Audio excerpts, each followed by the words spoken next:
எல்லாம் பாராட்டக்கூடிய விதத்தில் இந்தியா நாளைக்கு என்ன ஆக வேண்டும் என்று ஆசைப்பட்டு கனவு கண்டு கொண்டிருக்கின்றதோ, திராவிட மாடல் ஆட்சியில் இன்றைக்கு தமிழ்நாடு தளபதி முத்துவேல் கருணாநிதி ஸ்டாலினுடைய தலைமையில் வாழ்ந்து கொண்டிருக்கின்றோம். அப்படி இருக்கக்கூடிய தருணத்தில் அதனுடைய தலைநகரமான சென்னையில் மாண்புமிகு மேயர் அவர்களுக்கு நிதியை அதிகமாக ஒதுக்கி கொடுத்திருக்கக்கூடிய தருணத்தில் எனக்கு ரொம்ப பேசிய மாவட்ட உறுப்பினர்கள் சொன்னாங்க, ஜோனல் ரீதியாக அதிக நிதி ஒதுக்கீடு கொடுங்க அப்படின்னு சொன்னாங்க.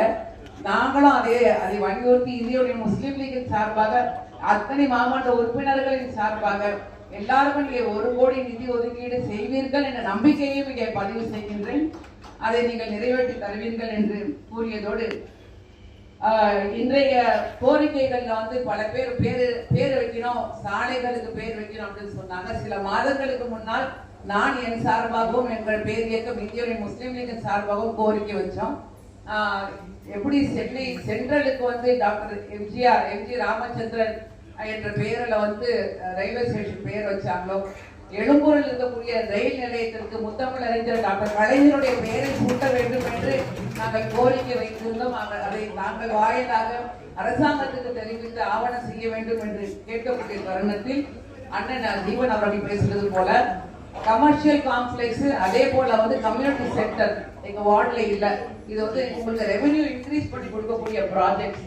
அதை நீங்க அதை பரிசீலனை செய்து 61வது வார்டில் எக்மூர் ஹைரோட்ல இருக்கக்கூடிய பழைய கமர்ஷியல் காம்ப்ளெக்ஸை இடிச்சிட்டு புதியதாக கட்டுவதற்கு ஆவணம் செய்ய வேண்டும் என்றும், அதே போல கம்யூனிட்டி சென்டர் அங்க சமூக நலக்கூடத்தை கொண்டு வர வேண்டும் என்ற கோரிக்கை வைத்து நான் சார்ந்திருக்கக்கூடிய கல்வி நிலைக்குழுல பல 3 மாதங்களுக்கு முன்னால் நான் வைத்த கோரிக்கை அது பட்ஜெட்ல வரும்னு எதிர்பார்த்தேன். சென்னை பள்ளிக்கூடங்களுக்கு எல்லாம் ஒரே மாதிரியாக அழகிய விதத்தில் நுழைவாயில் வர வேண்டும் என்ற ஒரு கோரிக்கை வச்சேன். ஆனா அந்த பட்ஜெட்ல இங்க வரல. அந்த அறிக்கை வரும்னு நான் எதிர்பார்க்கிறேன்.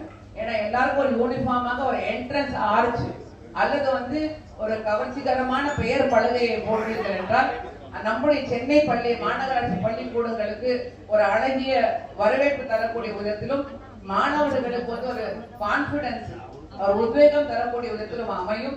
ஆக சென்னை மாநகராட்சி பள்ளிக்கூடங்களுக்கு ஒரே விதத்தில் அழகிய நுழைவாயில் கொண்டு வர வேண்டும் என்ற அந்த கோரிக்கையை வைத்து நிச்சயமாக வரக்கூடிய நாட்களில் தாங்கள் செய்வீர்கள் என்ற நம்பிக்கையோடு, தமிழ் மகள் நீங்கள் உங்களுடைய தலைமையில் ஒரு முன்னோடியாக சென்னையினுடைய மாநகராட்சியை எடுத்துக்கொண்டு போறீங்க. இந்த நிதி பற்றாக்குறை நாளைய தினம் நிதி அமைச்சர் அவர்கள் வருகின்றார்கள். நம்முடைய சக மாமன்ற உறுப்பினர் சகோதரி உமா ஆனந்த் அவர்கள் கோரிக்கை வைக்க போறாங்க அப்படின்னு சொல்லியிருக்கிறாங்க. அது கோரிக்கையாக வாயால் வடை சுடாமல் நிச்சயமாக அந்த வடையை அவர்கள் பெற்றும் தருவார்கள், எங்களுக்கு ஊட்டியும் விடுவார்கள் என்ற நம்பிக்கை நாங்கள் வைக்கிறோம். எங்க நோன்பு மாசையெல்லாம் கஞ்சியா வடையை சாப்பிடக்கூடிய நேரம், அதனால அது ஞாபகம் வந்துருச்சு. வாயால வடை சுடாம அது